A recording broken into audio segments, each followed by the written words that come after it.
Plus d'une semaine après l'attentat terroriste du 13 mars qui a fait 19 morts et 23 blessés à Grand-Bassam, où en est l'enquête, le ministre d'État, ministre de l'Intérieur et de la Sécurité, Ahmed Bakayoko, et le procureur de la République, Richard Adou, ont tenu cet après-midi une conférence de presse conjointe.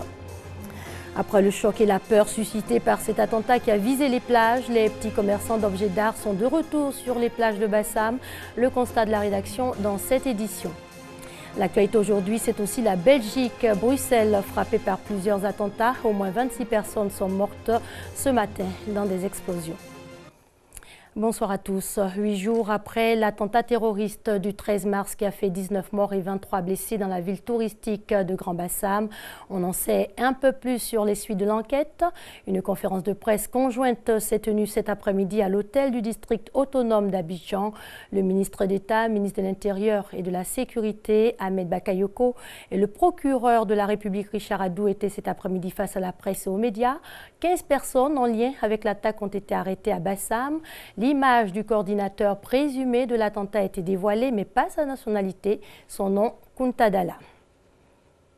On en sait donc un peu plus sur cette attaque terroriste qui a frappé certaines plages de la ville touristique de Grand-Bassam. On écoute le ministre d'État, ministre de l'Intérieur et de la Sécurité, Ahmed Bakayoko.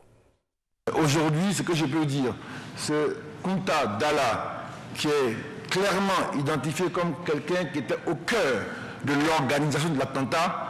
Dans les personnes arrêtées, il y a 2 personnes qui étaient avec lui, qui l'ont hébergé, qui étaient en lien direct avec lui et avec la situation. Donc les enquêtes se poursuivent et je pense qu'avec tout le travail qui est fait d'exploitation de toutes les données qui ont été récupérées par les perquisitions, nous allons pouvoir aller toucher ceux qui organisent cela et ceux qui sont leurs complices. Là, nous avons été attaqués, mais ceux qui cherchent à nous attaquer, si des gens les connaissent, ils vous diront qu'ils ont essayé 1001 fois, ils ont eu beaucoup de mal. Donc c'est dire que nous prenons toutes les dispositions, mais le risque zéro, comme je l'ai dit, n'existe pas et n'existe nulle part. La sélection nationale de football solidaire des familles des victimes de cette tragédie qui frappe la nation ivoirienne. Les éléphants footballeurs se sont rendus aujourd'hui à Bassam sur les sites visés par les terroristes. Dépôt de gerbes de fleurs donc pour honorer la mémoire des victimes. Ce vendredi, ils joueront en blanc et les bénéfices du match Côte d'Ivoire-Soudan iront aux familles endeuillées. Le 13 mars dernier, un dimanche noir, des plages de la ville de Grand-Bassam attaquées. Après le choc, les activités ont repris. Les petits commerçants d'objets d'art ont repris le chemin des plages. Le constat de Mamadou Kouassi. Ces femmes sur la plage de Grand-Bassam sont des commerçants d'objets d'art et autres articles en ces lieux. Victimes de la récente attaque, elles sont revenues une semaine après pour planifier la reprise de leurs activités, car nombreuses sont celles qui ont tout perdu. Pour Mawa Irielou, président de cette organisation de femmes, il faut se donner des idées, une façon de s'encourager pour la poursuite de leurs activités. Depuis les événements, il y a d'autres qui ont peur de sortir. D'autres sont actuellement en pleurs même à la maison parce que nous avons tout perdu. Donc j'étais en train de leur dire d'être fortes, de ne pas se laisser abattre. Si nous ne sortons pas maintenant pour venir sur la plage, ce n'est pas demain on va le faire. Si on reste à la maison, la peur va nous envahir et on ne pourra pas sortir. Pour vaincre la peur en elles, ces femmes commerçantes de la plage de Grand-Bassam ont un cri d'encouragement.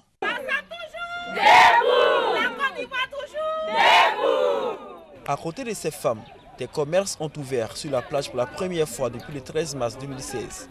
Aujourd'hui, on a eu le courage d'ouvrir parce qu'avec la motivation que le président nous a donnée toute la semaine, c'est ce qui a fait qu'aujourd'hui on a eu le courage de venir. On dit bon, on ne peut pas rester tranquille à la maison comme ça. Lui, il est venu donner le courage. Il faut que nous aussi, on ait le courage et donner le courage à ceux qui sont ailleurs pour venir aussi. Nous sommes venus voir un peu sur l'état des lieux pour essayer d'arranger un peu tout ce que nous avons laissé derrière nous ici. Puis bon, on espère que la clientèle va venir.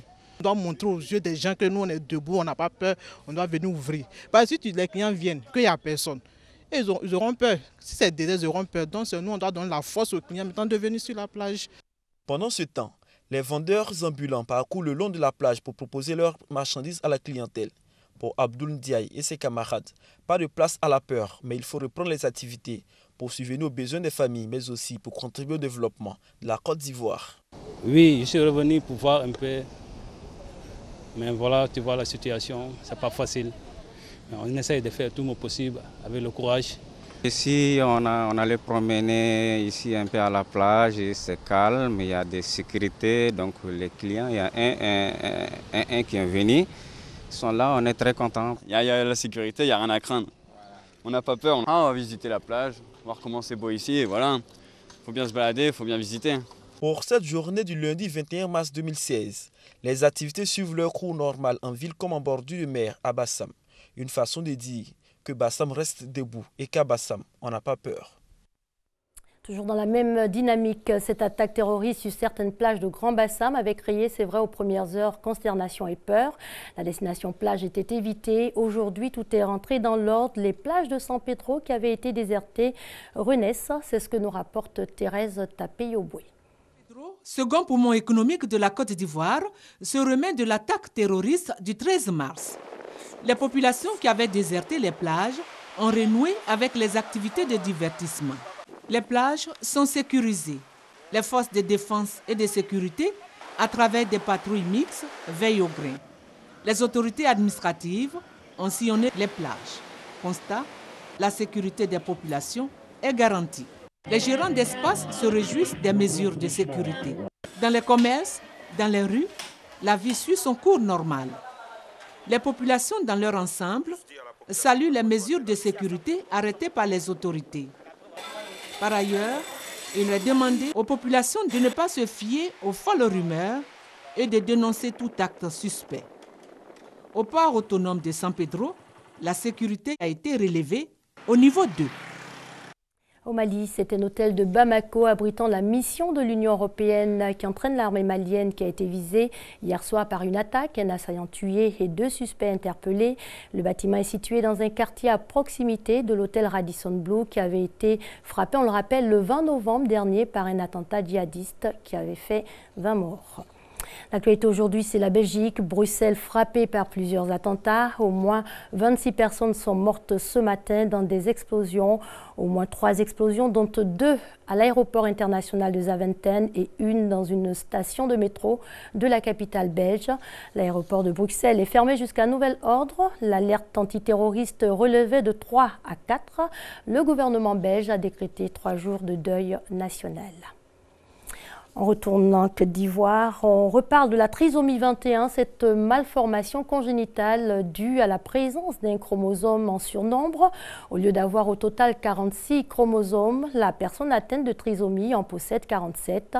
La 11e journée mondiale de la trisomie 21, on le rappelle, s'est tenue hier. Ce soir, la rédaction revient sur le sujet, les causes, les facteurs de risque, la prise en charge et l'insertion de la personne trisomique. Mariam Bamba et Herman Niamier. Visage arrondi, tête légèrement plus petite que la normale, déficience intellectuelle, troubles de comportement, diminution du tonus musculaire, hyperlaxité articulaire sont autant de conséquences de la trisomie 21. Elle est appelée encore syndrome de Down, une malformation congénitale. Il y a un chromosome 21 qui est en plus chez ces enfants-là. C'est ce qui fait que ces enfants-là présentent cette maladie. Les facteurs de risque, on a par exemple des antécédents de trisomie au niveau de la famille. Donc ces antécédents-là vont faire qu'on peut avoir un enfant trisomique dans la famille. Il y a également l'âge maternel. D'accord. Les mères qui font donc des enfants beaucoup plus tard, au-delà de 40 ans, on a beaucoup plus de risques d'avoir un enfant donc, trisomique. Cependant, il existe des moyens pour dépister la trisomie 21. Pendant la grossesse, il y a le liquide amniotique qui est retiré et donc qui est analysé. Donc si l'analyse confirme donc, un fœtus à un trisomique, on peut envisager donc, une interruption de la grossesse. Appelées également mongoliennes, les personnes porteuses de trisomie 21 continuent d'être victimes de préjugés, voire d'exclusion. Pourtant, une prise en charge adéquate peut favoriser leur insertion sociale. On ne guérit pas de la trisomie. On peut permettre une amélioration des incapacités de l'enfant à travers donc, les prises en charge. Il faut que ces prises en charge-là soient précoces. Il faut qu'elles se fassent assez tôt. Ces prises en charge-là concernent la psychomotricité. On a la prise en charge également au niveau de l'orthophonie. C'est la science qui va étudier donc le langage chez l'enfant. Et également l'ergothérapie. L'ergothérapie, c'est tout ce qui va concerner les activités de vie quotidienne. Selon l'OMS, 8 millions de personnes dans le monde sont trisomiques. En Côte d'Ivoire, il existe une seule structure spécialisée dans la prise en charge des trisomiques, la page blanche. La trisomie n'est pas une maladie, mais juste un état.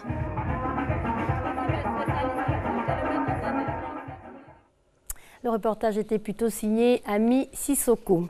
On va parler sécurité routière. Les accidents de la route en Côte d'Ivoire qui sont évalués selon l'Oser à 6 000 tuent chaque année 600 personnes et blessent plus de 13 000 autres. Environ 94% des accidents de la route sont liés au comportement des conducteurs. À l'occasion de la fête de Pâques, le ministre des Transports, en collaboration avec l'Office de sécurité routière, lance une campagne de sensibilisation. Herman Yamia. 3,9 kg. C'est quoi la norme? Normalement, ceux-là, ces véhicules-là sont entre 3,5 à l'avant et 3. Cette opération de vérification de la pression des pneus de ce véhicule marque le début de la campagne de sensibilisation. Pour cette année encore, le ministère des Transports et l'Office de sécurité routière veulent garantir une bonne fête de Pâques avec l'objectif zéro accident en période de fête. Il y a eu près de 200 accidents l'année dernière, avec un nombre de blessés quand même important, et puis 3 tués au total. Le ministre des Transports insiste beaucoup sur cette opération qui doit donc permettre à chacun d'être sensibilisé à fond. En période de fête, les mouvements humains sont plus denses et selon l'Oser, ce sont environ 3 millions de voyageurs qui empruntent de jour comme de nuit, routes et autoroutes. Malheureusement, c'est en cette période que la vitesse, la fatigue et même l'alcool font le plus de dégâts. D'où l'opportunité de cette campagne intensive de sensibilisation à la sécurité routière. Ça nous concerne, nous sommes en première ligne, parce que nous sommes les formateurs. Même le transporteur, il passe par une auto-école. Tous ceux qui sont à bord des véhicules, ils passent chez nous d'abord. Donc nous accompagnons l'OSER pour la sensibilisation. Mieux vaut prendre le taureau par le cornes, parce que chaque année, pendant les fêtes, on assiste à un balai de véhicules de pompiers. Nous ne voulons pas que cela se répète. Le lancement de la campagne est pour les initiateurs le moment d'instruire sur certaines pratiques utiles qui peuvent sauver des vies en cas de danger. Comme ici, l'utilisation de l'extincteur pour, espérons-le, un paquinou sécurisé. Et on termine sur ces images. La journée mondiale de l'eau est célébrée aujourd'hui. En marge de cette journée, la Côte d'Ivoire lance la 2e édition de la Semaine nationale de l'eau. La cérémonie a eu lieu ce matin. C'est la fin de cette édition. Merci à vous de l'avoir suivi. Excellente soirée.